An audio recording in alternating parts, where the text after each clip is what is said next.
Jesús vino para darnos vida y para darla en abundancia, ¿verdad? Y Él tiene en su palabra promesas para nuestra salud, para nuestras finanzas, para nuestras relaciones personales. Y siempre les digo, escribe una promesa sobre cada uno de estos temas. Yo lo tengo por aquí, siempre la tengo dentro de la Biblia. Escriban las promesas acerca de cada una de estas áreas en su vida y léanla todos los días. Bueno, el tema que nos ocupa hoy es un tema importante. Es un tema importante. Vamos a hablar de la muerte y de la esperanza en Jesús.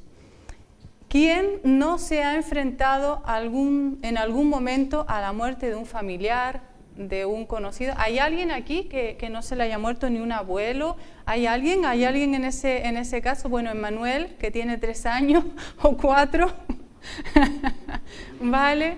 Y unas jovencitas por ahí. Los demás, todos tarde o temprano pasamos por esta situación. La buena noticia es que Cristo trajo respuesta a esto que tarde o temprano vamos a enfrentar nosotros en este mundo. Un epitafio decía así: silencio, que duerme el abuelito. ¿Cuánta verdad hay en esta frase cariñosa? La muerte es un sueño y el despertar será la venida de Jesús. Vamos a ver cómo lo explica la palabra. Tenemos las Biblias a mano, vamos a buscarlo. El primer tema, después lo veremos, iremos explicándolo y desglosándolo un poquito más, pero yo quiero que se queden con este versículo principal. Vamos a Primera de Tesalonicenses, el capítulo 4, porque aunque ahora vamos a ir versículo a versículo, vamos a ir dándole forma a este tema tan importante, pero yo creo que cada cristiano debería tener en mente, cuando va a explicarle a otra persona que está pasando por esta situación, debería tener a mano este versículo. Primera de Tesalonicenses, el capítulo 4. El versículo 13 dice así, dice por qué lo explica. No queremos que ignoréis acerca de los que duermen. Veremos que la muerte en la Biblia se habla como un sueño, ¿no? No queremos que ignoréis acerca de los que duermen, para que no os entristezcáis como los que no tienen esperanza. El Señor nos lleva a tener esperanza. Pero seguimos en el versículo 16 y lo explica claramente cómo va a ser la resurrección. Versículo 16, porque el mismo Señor descenderá del cielo con voz de mando, con voz de arcángel y con trompeta de Dios. ¿Y qué sigue diciendo? Y los muertos en Cristo resucitarán primero. Los que ya murieron, los que ya están durmiendo en el Señor, resucitarán en ese momento de la venida de Jesús. Sigue diciendo en el versículo 17, luego nosotros, los que estemos vivos, los que hayamos quedado, seremos arrebatados junto con ellos en las nubes para recibir al Señor en el aire, y así estaremos siempre con el Señor. Por tanto, alentaos unos a otros con estas palabras. ¿Está claro o no está claro? Porque después vamos a ir sacándole un poquito más de miga, pero este versículo es que no deja lugar a dudas. Las personas que van al descanso no resucitan instantáneamente. No es eso lo que está diciendo. Está diciendo el día de la segunda venida del Señor Jesús es cuando esas personas que fueron al descanso se van a levantar, van a resucitar para recibir al Señor en el aire. Y sigue diciendo el versículo, en ese momento de la segunda venida de Jesús habrá personas que estén vivas. Y esas personas vivas serán transformadas. Ese es el kit de toda la cuestión. Pero vamos a ir poquito a poquito hablando. Vamos al principio de todo y vamos a hacernos la siguiente pregunta. ¿Qué es la Biblia? ¿Qué es la vida? Vamos a buscar en Génesis capítulo 2, el versículo 7. ¿Cómo llegamos nosotros a estar vivos?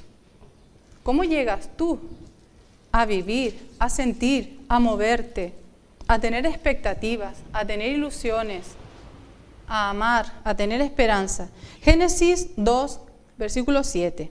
Dios el Señor modeló al hombre del polvo de la tierra, sopló en su nariz aliento de vida y el hombre llegó a ser un ser viviente. Esa unión de los materiales de la tierra, del polvo de la tierra y el aliento de vida que el Señor pone en cada ser humano es lo que hace que nosotros estemos vivos. Podríamos analizar mucho qué es la vida, pero nosotros si vemos cuál es la materia que nosotros tenemos, en nuestro cuerpo no hay un material, en nuestro cuerpo vivo, no hay ningún elemento de la tabla periódica que nosotros todos estudiamos en química, no hay un elemento nuestro que no esté en la tierra. ¿Vale? Entonces, ¿cómo llegamos nosotros a estar vivos? A tener esperanzas, a tener emociones, a amar a los nuestros. ¿Cómo es posible eso? Pues es posible porque el Señor pone su aliento de vida en nosotros.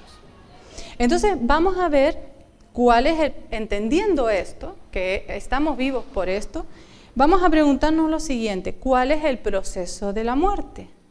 Y vamos a buscarlo en Eclesiastés capítulo 12, versículo 7. Si el Señor coge al hombre que está confeccionado, su materia es la materia del polvo de la tierra, y pone aliento de vida en él, si eso es la vida, ¿cuál es la muerte? ¿Cómo explicamos la muerte? Pues es el proceso inverso. Eclesiastés capítulo 12, versículo 7, dice así: el polvo volverá a la tierra de donde procede, y el aliento de vida volverá a Dios que lo dio. Es decir, si en la vida se nos da el espíritu y nosotros hemos llegado a vivir por eso, en la muerte, ¿qué es lo que pasa? Que ese aliento vuelve a Dios, que fue el que lo dio primeramente, y la materia vuelve a la tierra. Ese es el proceso de la muerte. En Salmo 104, 29, no hace falta que lo busquen, dice así: les quitas el aliento, dejan de ser y vuelven al polvo. O en Eclesiastés 9, los que estaban en el libro de Eclesiastés 9, los versículos 5 y 6, dice así: los vivos saben que han de morir, pero los muertos nada saben. Su amor, su odio y su envidia perecieron ya, y nunca más participan en nada de lo que se hace bajo el sol. Es decir, nos está explicando, nos está poquito a poquito enseñando qué es lo que sucede. La persona cuando descansa no sabe nada más. No está pensando, no está llevando una vida paralela por otro lado, en otro universo. Está descansando hasta el momento de la venida de Jesús. Está ahí, en espera, durmiendo, le llama la Biblia. Eclesiastés 9, Hechos 2,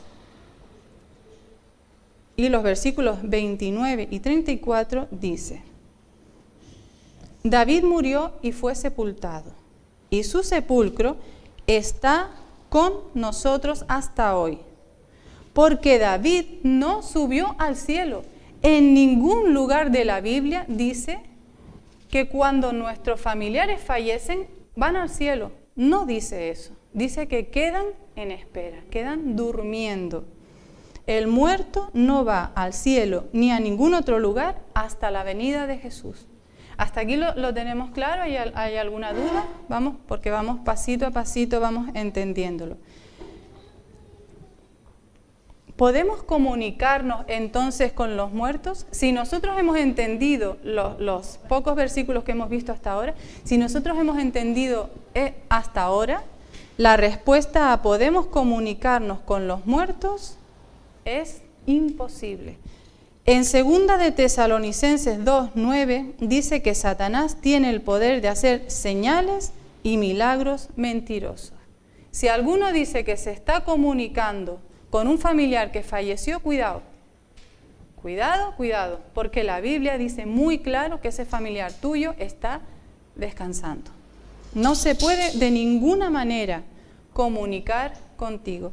Y dice más, Deuteronomio 18, los versículos del 10 al 12, el Señor habla con respecto a estas prácticas, porque no vienen de él.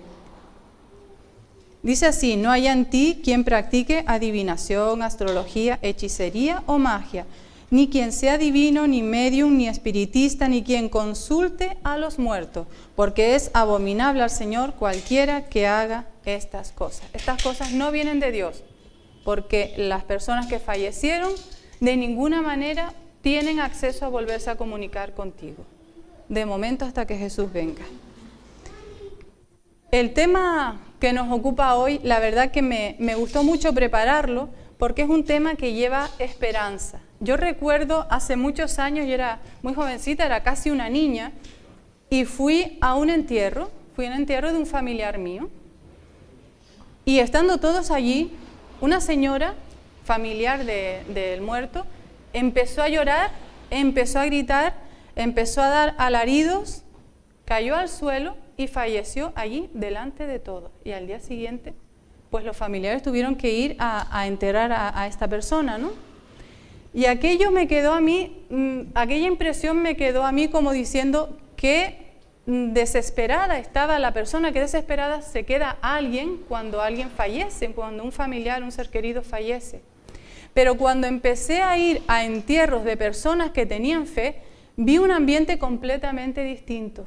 Vi caras serias, vi caras como que estaban viviendo la situación, pero no vi nunca he visto desesperación en las personas que han perdido a su familiar. Es un proceso por el que pasan, pero saben qué es lo que hay detrás, lo viven con esperanza. Vamos a preguntarnos, ¿a qué se compara la muerte? Vamos a irnos a Juan 11, los versículos 11 y 13. La Biblia, una y otra vez, te vas a encontrar con que compara a la muerte con un sueño. Pero la escena del encuentro de Jesús con Lázaro es impresionante. Jesús mismo habla así de la muerte de Lázaro. Nuestro amigo Lázaro se ha dormido. Y sigue diciendo en el versículo 13, Jesús decía esto de la muerte de Lázaro. Siempre se compara con un sueño. No es algo definitivo, es un sueño que la persona en un momento va a tener su despertar. Yo les animo, ahora no tenemos tiempo en este estudio que estamos haciendo, pero yo les animo en casa, si todavía no has estudiado toda la escena, todo lo que aconteció con respecto a la resurrección de Lázaro, que tú leas completo el capítulo 11 del Evangelio de Juan. Es absolutamente esperanzador. ¿Qué segura esperanza espera al cristiano después de la muerte? Y aquí venía el versículo que yo les dije desde el principio, de Primera de Tesalonicenses 4. Eso, memorícenlo, porque en cualquier momento, en cualquier lugar nos podemos encontrar con alguien que ha perdido un ser querido y nosotros tenemos la llave para decirle, mira, no estés triste, va a pasar eso, tú te vas a encontrar eso. Lo tenemos, no lo vamos a volver a leer otra vez, pero está en Primera de Tesalonicenses 4, los versículos del 13 al 18. ¿Qué milagro ocurrirá en la resurrección de los justos? Vámonos a Primera de Corintios, el capítulo 15.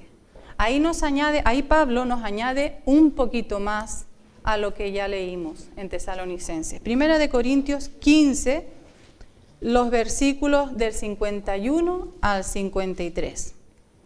Y él lo cuenta como un secreto, ¿no? Dice, os voy a decir algo, os voy a decir un misterio. Voy a decir un misterio porque nadie sabe. ¿Cómo sabemos nosotros lo que acontece a los que se han muerto? Solo lo sabemos porque la Biblia nos da luz. Os voy a decir un misterio. No todos dormiremos, pero todos seremos transformados. En un instante, en un abrir de ojos, en un abrir y cerrar de ojos, a la final trompeta, porque se tocará la trompeta, los muertos serán resucitados incorruptibles y nosotros seremos transformados. Y en el versículo 53 dice, porque es necesario que esto corruptible sea vestido de incorrupción y esto mortal sea vestido de inmortalidad. Unos y otros. Cuando Cristo viene, hay dos grupos, hay unos que están descansando y hay otros que están todavía vivos. Los muertos serán resucitados, pero serán transformados, todos vamos a ser transformados. Los muertos con un cuerpo incorruptible y los que estén vivos también con un cuerpo incorruptible. Esto que ahora es mortal, muchas veces se habla de la inmortalidad del alma. Nosotros no tenemos un alma inmortal hasta que Jesús venga, porque esto mortal se vestirá de inmortalidad. Todos seremos transformados, todos vamos a tener cuerpos renovados, cuerpos saludables, cuerpos sanos. Ya no va a haber, no tiene más cabida la enfermedad.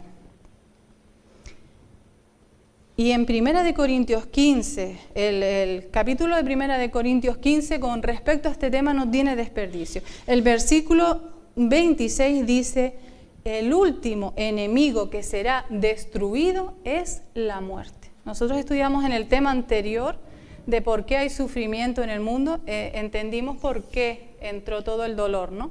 Pues hoy estamos estudiando el tema cómo Jesús le da esperanza y respuesta a la muerte. Pero de todas las cosas que acontecieron a raíz de lo que salió mal, a raíz de la entrada del pecado en el mundo, el último enemigo que va a ser destruido es la muerte. Una vez que Jesús viene, ya no habrá más muerte. Quiero llevarles a Juan, el capítulo 11, 25. Lázaro había muerto. Sus hermanas Marta y María estaban tristes, muy tristes, y le echaron, cada una le echó en cara: Señor, si hubieses estado aquí, mi hermano no habría muerto. Ellas sabían de lo que era capaz Jesús, y entonces ellas decían: pero bueno, ¿cómo es posible que has dejado que mi hermano muera? Miren la respuesta de Jesús, Juan 11, 25, porque la pregunta no es si vamos a retrasar la muerte. Esa no, o sea, la cuestión es que tarde o temprano vamos a pasar por ahí. Juan 11, 25 dice: Jesús le respondió: yo soy la resurrección y la vida. El que cree en mí, aunque muera, vivirá. Todo el que vive en mí y cree en mí, no morirá para siempre. Y ahora viene la pregunta: ¿crees esto? ¿Tú lo crees? Te estoy preguntando a ti. ¿Tú lo crees? ¿Crees que Jesús puede resucitarte, puede resucitar a los tuyos que están durmiendo? Porque esa es la cuestión. Aquí hay una decisión que hacer. Yo les digo la decisión que yo escribí aquí, que tendrán después ustedes en su hojita, y cada uno que valore si la acepta o no la acepta. Acepto que la muerte es un sueño. Confío plenamente en la esperanza de la resurrección y la vida eterna. Confío en Jesús y vivo con la esperanza de ser resucitado en el glorioso día de su venida. ¿Crees esto? Sí. ¿Lo crees, Vicente? ¿Lo crees? Bien. La muerte, la buena noticia, el por qué hablamos de muerte y lo relacionamos con esperanza, es que la muerte no es el fin de todo. La despedida al ser querido que va al descanso no es definitiva, simplemente es un hasta luego. En la Biblia hay muchos pasajes donde se habla de la bendita resurrección cuando venga Jesús por segunda vez. Como sucede con todas las demás desgracias que ocurrieron a raíz del pecado, Dios eliminará la muerte para siempre y nos va a reunir con nuestros seres amados. Lo haremos con la plena seguridad de que nunca más se dirá adiós y que jamás volverá a haber separación. Jesús volverá pronto, vendrá en las nubes con gran gloria y majestad. Una multitud de brillantes ángeles lo acompañará. ¿Y viene para qué? Pues para resucitar a los muertos y para transformar a los fieles que estén vivos. Volveremos a estar con nuestros familiares y amigos. Y cuando pensamos en los que nos han dejado por la muerte, podemos imaginar la mañana de la segunda venida de Jesús, en la que los muertos serán resucitados y nosotros transformados. Ese día está cerca. ¿Cómo enfrentamos la muerte de un ser querido? La mayoría está de acuerdo en que son cruciales los 2 primeros meses. Los 2 primeros meses la persona muchas veces lo vemos porque hay tanto dolor que se vuelve incluso hasta Dios. Señor, pero ¿dónde estabas tú? Como se volvieron las hermanas de Lázaro a Jesús. ¿Dónde estabas? ¿Por qué permites esto? ¿Cómo es posible que un padre deje a sus hijos pequeños por causa de la muerte. O lo que es todavía peor, ¿cómo es posible que un bebé, que un niño pequeño fallezca? Durante esos primeros meses es inevitable todo este desasosiego y todas esas preguntas que se hace la persona. Lo que viene a continuación es cómo superamos la pérdida. Este tema es para ti si has perdido algún familiar, lo que viene a continuación, si has perdido algún familiar y estás pasando por esta fase. Y es para ti si todavía no has perdido a nadie que te haya dejado tanta pena, tanto desasosiego, pero encuentras a personas todos los días y tu influencia, las palabras que tú le puedes decir, el mensaje que le puedes dar, puede ayudar a que la persona deje de estar triste. El primer punto, he puesto 5 puntos. El primer punto, lo primero que hay que hacer, lo primero que le tienes que recomendar a alguien que ha perdido a alguien, busca a Dios como nunca antes. Busca a Dios como nunca antes lo buscaste. Siente cómo te abraza en los momentos en que más lo necesites. Siente cómo te lleva de la mano. Incluso aunque la persona te esté diciendo, no, porque es que estoy enfadada con Dios. Esto lo hemos oído muchas veces y es muy humano. No importa, tú sigues repitiéndole la mayor ayuda que va a tener en este momento es espiritual y viene de agarrarse de la mano de Dios. Y recomiéndale que lean los pasajes que te comenté antes, 1 Tesalonicenses 4, del 13 al 18, y 1 de Corintios 15. Es ahí donde la persona va a ver su rayo de luz, su rayo de esperanza. Va a entender que la persona que dejó en el cementerio no la deja para siempre, sino que se va a volver a encontrar con esa persona. Esa esperanza es la bendita esperanza que tenemos todos los cristianos. Fui al cementerio y me acerqué a una señora que estaba enterrando a su hijo, uno de sus hijos. Y yo estaba buscando las palabras y yo decía, bueno, ¿qué puedo decirle para que la anime en el momento de acercarme a ella? ¿Qué puedo decirle para que le anime y le dé esperanza? Y no me dejó hablar. Cuando me acerqué, ella empezó a hablarme y me dijo que su esperanza estaba puesta en Jesús, que no era el primer hijo que ella enterraba, era el tercer hijo que estaba enterrando. Y me siguió diciendo, y sé que mi hijo está descansando hasta la venida de Jesús. Estoy tranquila, estoy en paz. La esperanza que Jesús nos da con respecto a este tema no tiene valor. Lo tengo en consulta, lo veo en consulta una y otra vez. Personas que no superan esta fase, que pasan los 2 meses, que pasan más meses.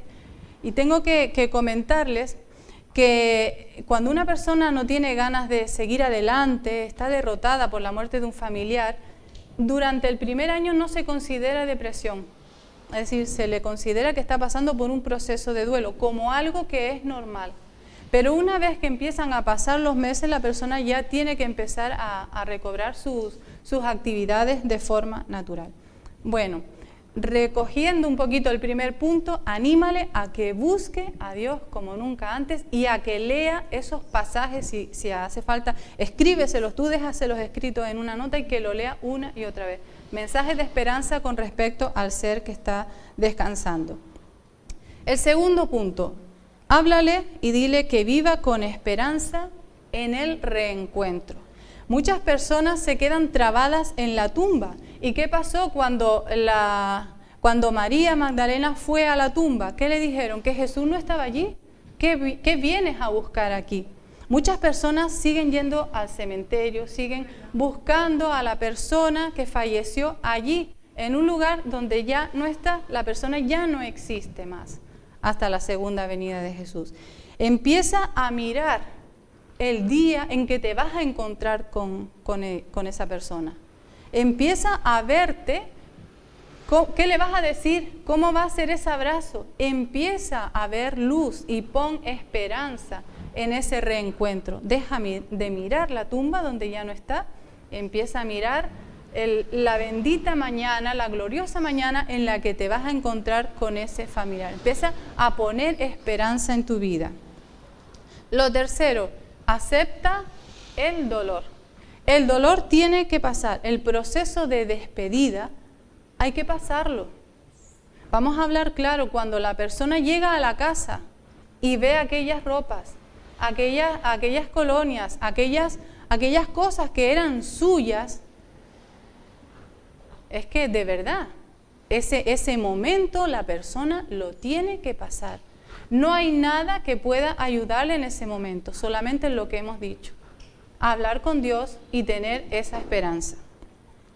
Con el paso de los días hay que explicarle, estoy hablándote a ti, si tú le hablas a alguien que ha perdido a la persona, explícale que con el paso de los días y los meses, esa gran tristeza la va a ir abandonando. Habla con alguien de confianza y dile que exprese su dolor y verás cómo con el tiempo va disminuyendo la tristeza. Hay un aliado que es el tiempo. Las personas piensan que van a estar siempre tan tristes como los primeros meses. Y hay que explicarles, mira, con el tiempo esto se va a ir superando.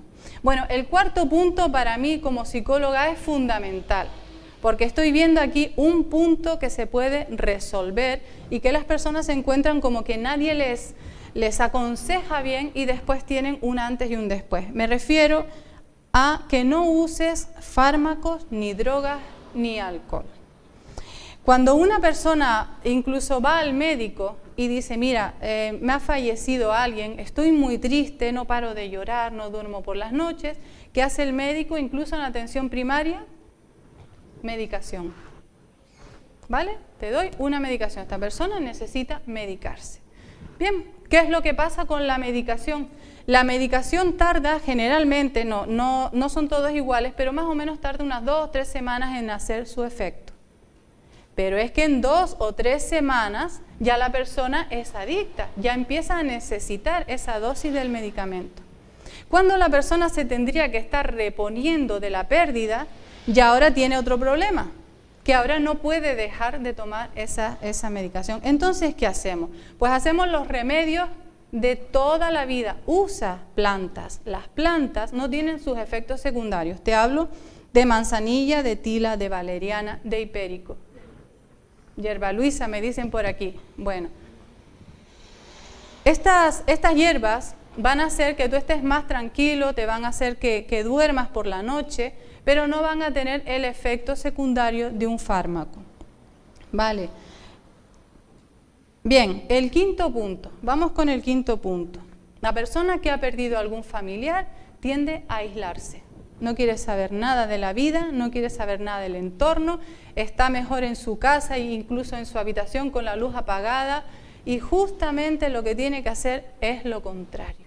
Aún con su tristeza tiene que salir, tiene que hacer el esfuerzo de rodearse de familia, de amigos y de tratar de ocupar su tiempo en actividades. Incluso algo que viene muy bien es tratar de ayudar a alguien que lo necesite. Incluso con esa persona que ha tenido la pérdida, yo lo he visto muchas veces, todos ustedes habrán visto el efecto que hace en esa persona que tiene esa pérdida y que se vuelcan a ayudar a otros. De repente cobra una fuerza, una esperanza que es impresionante lo que esto puede hacer. Dios te está diciendo lo siguiente: lo que diste por perdido está por volver a la vida. Dios sabe cómo resucitarlo, porque Él es la resurrección y la vida. No solamente es que lo haga, es que Él es. Así también Él puede darle vida a ese sueño. Tú tienes muchos sueños, seguramente. Tienes sueños por tener una casa propia, tu propia familia, tu negocio, restaurar la salud. Jesús está a punto de soplar nueva vida en ti. Lo sentirás en forma de una nueva pasión. Es Dios resucitando nueva vida en tu interior. Si miras a Jesús, de nuevo recuperarás la esperanza de volver a encontrarte con los que están descansando en su segunda venida. Dile a tus pensamientos: yo sé que mi Jesús vive y Él dará vida a todo. Mi sanidad viene en camino. Dilo, tienes que decírtelo. Yo lo digo en la consulta: di esto, dime, estoy sanando aunque todavía no lo sientas. La realización de mis sueños viene en camino. No digas, No digas más, borra de tu vocabulario, todo me sale mal, mis sueños no se van a realizar. Mis sueños vienen en camino. El día en que volveré a encontrarme con la persona que murió, viene en camino, porque mi esperanza está puesta en aquel que es la vida. Sueña otra vez, cree otra vez, espera otra vez. No es tarde, no es tarde. Muchos ponen condiciones, el tiempo y el dinero. No tengo dinero para hacer mi sueño, no tengo tiempo para realizar mi sueño. Son las dos grandes excusas que tenemos. Pero con Jesús esas excusas no valen. Dios va a soplar nueva vida en todas las áreas de tu vida. Mantén la esperanza, mantén la vista en aquello que aún no es, pero que puede ser, porque esta es la especialidad de Jesús. Lee los evangelios y acércate a Él. Allí lo vas a ver haciendo milagros. Aún no has tenido tu mejor sonrisa, aún no has obtenido tu mejor sueño, aún no has cantado tu mejor canción. Pongamos a Jesús en nuestra vida y Él no es que solamente va a dar vida, es que Él es la vida. Quiero leerte esta oración para concluir. Querido Dios, hoy he entendido que hay esperanza ante la muerte. Te doy gracias porque sé que la muerte es solo una separación temporal y que volveremos a encontrarnos con nuestros seres queridos en tu segunda venida. En el nombre de Jesús, amén. Que esta esperanza la llevemos siempre en el corazón.